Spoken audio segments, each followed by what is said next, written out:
வணக்கம் ஃப்ரெண்ட்ஸ். இன்றைக்கி நம்ம டெட் ஃபால்ட் ஃபைண்டிங்கில் விபேட்னா என்ன, விபிஹெச்னா என்ன, ப்ரைமரி செகண்டரி இதெல்லாம் பற்றி பார்த்தோம். இப்போ இதோட நெக்ஸ்ட் லெவல் நம்ம போகிறோம். சார்ஜிங் ஏசியோட அவுட்புட் பார்த்திங்க அப்படின்னா ஒரு காயில் வழியாக தான் போகும். இந்த காயில் 1 மைக்ரோகண்டி இருக்கிற காயில், இந்த காயில் வழியாக போகிற அவுட்புட்டுக்கு பேர் விபிஹெச் இல்லது வி சிஸ்டம்னு சொல்லுவாங்க.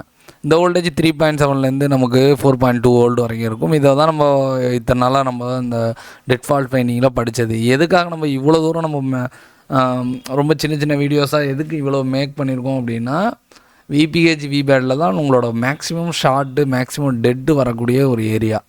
அதனால தான் அதை நம்ம ரொம்பவே பொறுமையாக நம்ம அதை சொல்லி கொடுத்தோம்.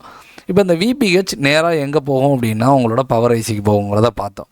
அப்போ பவர் ஐசியில் ஏதோ ஒரு டாட்ஸில் ஏதோ ஒரு பால்ஸில் போய் கனெக்ட் ஆகிருக்குமா?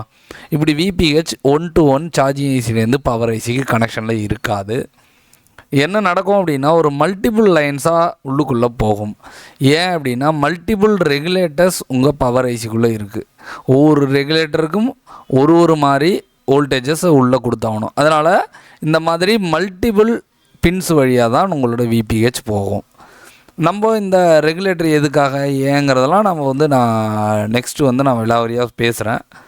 இப்போ நம்ம விபிஹெச் உள்ளே போகிற வழி எந்த மாதிரி டிசைன் பண்ணியிருக்காங்கன்னு மட்டும் பார்க்கலாம். அந்த விபிஹெச் இப்போ நமக்கு உள்ளே போகிறது பார்த்திங்க அப்படின்னா தனித்தனி இண்டிவிஜுவல் பால்ஸாக உள்ள ரெகுலேட்டருக்கு ஏற்ற மாதிரி தனித்தனி இண்டிவிஜுவலாக போகுது. அப்போ கெப்பாசிட்டர்ஸ் எப்படி ப்ளேஸ் பண்ணியிருப்பாங்க? இண்டிவிஜுவல் ஒவ்வொரு லைனுக்குமே பார்த்திங்க அப்படின்னா ஃபில்டர் கெப்பாசிட்டி போட்டிருப்பாங்க. எதுக்காக இந்த கெப்பாசிட்டி போட்டிருக்காங்க அப்படின்னா, நம்ம பேசிக் எலக்ட்ரானிக்ஸோட வீடியோஸ் தெளிவாக பார்த்தீங்க அப்படின்னா கெப்பாசிட்டர்ஸ் எதுக்கு இங்கே யூஸ் பண்ணுறாங்க அப்படிங்கிறது தெரியும். இப்போ இந்த கெப்பாசிட்டர்ஸ் ஒரு லைன் பார்த்தீங்க அப்படின்னா சப்ளைவும், ஒன்று பார்த்தீங்க அப்படின்னா கிரவுண்ட்லேயும் இருக்கும். அது நல்லாவே எல்லாருக்கும் தெரியும். இப்போ நீங்கள் இதில் செக் பண்ணும்போது டயோடு வேல்யூ ஒரு சைடு வரணும், இன்னொரு சைடு டயோடு வேல்யூ 0 வரணும். இந்த மாதிரி இருந்தால் இந்த கண்டிஷன் நமக்கு ஓகே.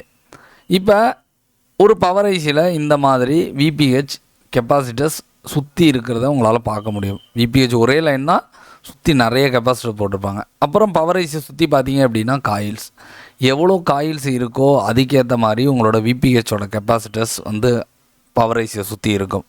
அப்போ காயில்ஸ் எத்தனை இருக்கோ அத்தனை ரெகுலேட்டர் இருக்கும். அத்தனை ரெகுலேட்டருக்கும் பார்த்திங்க அப்படின்னா இண்டிவிஜுவலாக உங்களுக்கு விபிஹெச்சுக்கு அது போகும்.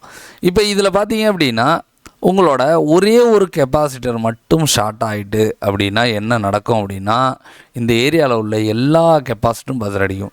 நம்ம பஸ்ஸர் அடிக்குதுன்னு சொல்லிட்டு ஒன்று ஒன்றா ரிமூவ் பண்ணிக்கிட்டே போனோம் அப்படின்னா இந்த ஏரியாவில் எந்த கெப்பாசிட்டருமே மிஞ்சாது.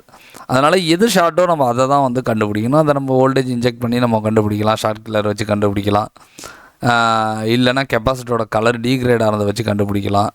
நிறைய மெத்தட்ஸ் இருக்குது. இப்போ சில பவர் ஐசியை உங்களுக்கு நான் இன்ட்ரொடக்ஷன் பண்ணுறேன். நெக்ஸ்ட் வீடியோஸ்லாம் பார்த்திங்க அப்படின்னா பவர் ஐசியோட ஒர்க் எந்த மாதிரி இருக்கும் அதோட டீட்டெயில்ஸ் எல்லாம் நான் உங்களுக்கு டீட்டெயிலாக எக்ஸ்பிளைன் பண்ணுறேன். இப்போ நெக்ஸ்ட் பார்த்திங்க அப்படின்னா நான் மீடியாடெக்கோட 6363 அப்படிங்கிற ஒரு பவர் ஐசி எடுத்திருக்கேன். மீடியாடெக்கோட 6365 எடுத்திருக்கேன்.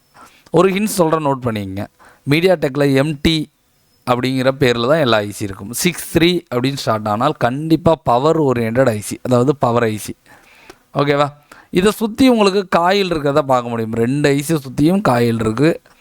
இந்த காயிலுக்கு நடுவில் கெப்பாசிட்டர்ஸ் ப்ளேஸ் பண்ணியிருக்காங்களே, இந்த கெப்பாசிட்டர்ஸ் கண்டிப்பாக விபிஹெச் கெப்பாசிட்டராக தான் இருக்கும். இதில் ஒன்று ஷார்ட் ஆனால் கூட உங்களுக்கு பஸ்ஸர் அடிக்கும். அதேமாதிரி MT 6365லையும் பார்த்தீங்க அப்படின்னா இந்த மாதிரி கெப்பாசிட்டர்ஸ் போட்டிருப்பாங்க. நெக்ஸ்ட் பார்த்தீங்க அப்படின்னா ஒரு குவால்காம் ஃபோன்ஸ், குவால்காமில் 7350C எடுத்திருக்கேன், 7325 எடுத்திருக்கேன். குவால்காமை பொறுத்த வரைக்கும் PM அப்படின்னு ஆரம்பித்தா அது பவர் ஐசி. இதில் பார்த்தீங்க அப்படின்னா 7350Cயை சுற்றி இந்த மாதிரி கெப்பாசிட்டர்ஸ் ப்ளேஸ் பண்ணியிருக்காங்களே, இந்த கெப்பாசிட்டர்ஸ் எல்லாம் பார்த்தீங்க அப்படின்னா விபிஹெச் கெப்பாசிட்டர். ஒன்று ஷார்ட் ஆனால் கூட எல்லாமே ஷார்ட் ஆகும். நம்ம ஷார்ட் ஆகுதுன்னு சொல்லிவிட்டு நம்ம ரிமூவ் பண்ணக்கூடாது. ஏன் அப்படின்னா நம்ம எப்பொழுதும் சார்ஜிங் செக்ஷன் விபிஹெச்சை செக் பண்ணும்போது நம்ம ஃப்ரண்ட் சைடில் ஷீல்டை எப்படி இருந்தாலும் நம்ம பவர் செக்ஷனை டெட்டுனா ஓப்பன் பண்ணிடுவோம். அப்போ நம்ம விபிஹெச்சை செக் பண்ணுறதுக்கு சார்ஜிங் ஐசிக்கிட்ட போகணுன்னு அவசியம் கிடையாது. பவர் ஐசிக்கிட்ட இந்த கெப்பாசிட்டிக்கிட்டே நீங்கள் செக் பண்ணிக்கலாம். இப்போ 7350லையும் பார்த்தீங்க அப்படின்னா சுற்றி உள்ள கெப்பாசிட்டர்ஸ் தான். நெக்ஸ்ட்டு பார்த்தீங்க அப்படின்னா ஒரு சாம்சங்கோட பவர் ஐசி. இதில் பார்த்தீங்க அப்படின்னா S537, இதுலேயும் காயில் நடுவில் உள்ள கெப்பாசிட்டர்ஸ், காயிலுக்கும் ஐசிக்கும் நடுவில் உள்ள கெப்பாசிட்டர்ஸ். அதேமாரி SPU15 அப்படிங்கிற ஒரு பவர் ஐசி, இதுலேயும் காயில் பவர் ஐசி ரெண்டுக்கும் இடையில உள்ள கெப்பாசிட்டர்ஸ் விபிஹெச் கெப்பாசிட்டராக இருக்கும். நீங்கள் விபிஹெச் எல்லாம் தேடணும்னு அவசியம் கிடையாது. பவர் ஐசியை கண்டுபிடிச்சிங்கன்னா உங்களுக்கு விபிஹெச்சை நீங்கள் அங்கேயே செக் பண்ணிக்கலாம். அதாவது ஒரு டெட்டுக்கு அட்டன் பண்ணுறீங்க அப்படின்னா கண்டிப்பாக பவர் செக்ஷனாக செக் பண்ணுற மாதிரி அவசியம் இருக்கும். அப்போ பவர் ஐசியை நீங்கள் ஓப்பன் பண்ணும் போதே விபிஹெச்சையும் செக் பண்ணிக்கலாம், பவர் செக்ஷனையும் செக் பண்ணிக்கலாம். பவர் செக்ஷனில் செக் பண்ணுற மெத்தட்ஸ் வந்து நிறையா இருக்குது. நான் வந்து நெக்ஸ்ட் வீடியோஸ்லாம் பார்த்தீங்க அப்படின்னா பவர் செக்ஷனில் என்ன மாதிரி வோல்டேஜ் ஜென்ரேட் ஆகும், அந்த ரெகுலேட்டர்னா என்ன, ரெகுலேட்டர் எப்படி வேலை செய்யும், இதை பற்றி நான் உங்களுக்கு டீட்டெயில்டாக வந்து சொல்கிறேன். நம்ம வீடியோஸ் பார்க்குறது மூலமாக உங்களுக்கு இந்த மொபைல் சர்வீஸை பற்றி நாலேஜஸ்ங்கிறது கண்டிப்பாக உங்களுக்கு இம்ப்ரூவ் ஆகும்னு எனக்கு தெரியும். இந்த வீடியோஸை வந்து நீங்கள் வந்து மிஸ் பண்ணாமல் இருக்க சேனலை மறந்துடாமல் சப்ஸ்கிரைப் பண்ணிங்க. நீங்கள் போடுற லைக் கமெண்ட் தான் பார்த்தீங்க அப்படின்னா எங்களுக்கு இந்த மாதிரி வீடியோஸ் போடுறதுக்கு பூஸ்ட்டாக இருக்கும்.